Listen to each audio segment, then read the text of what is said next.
Arbejdsnedlæggelsen på Københavns Værft. Dansk Arbejdsgiverforening har sendt sagen om arbejdsnedlæggelsen på KV til arbejdsretten. De ca. 2.500 arbejdere og 500 funktionærer strejker, fordi værftets ledelse søger at hente en ordre på 4 militærfartøjer hjem fra et europæisk land. I kontraktperioden ønsker direktør Sten Grønbæk ro på den store arbejdsplads. Han har foreslået arbejderne, at lønstigningerne bliver holdt på 4% om året, og at man undgår strejker. Denne ordning nægter arbejderne at gå med til.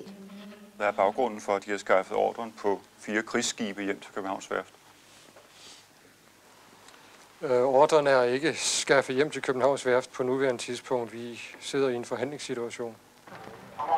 Det er klart, at baggrunden er, at vi har en tom ordrebog.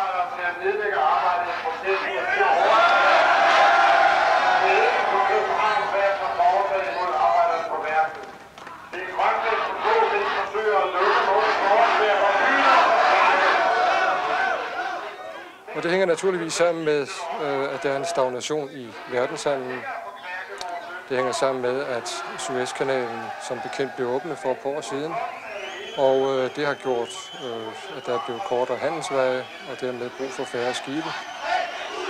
Fælles tillidsmænd fra KV og fagforeningsfolk fra mange virksomheder har nedsat en såkaldt strejkens generalstab i Grundtvigs Hus i København. Her arbejder strejkekomiteen på at sprede strejken yderligere.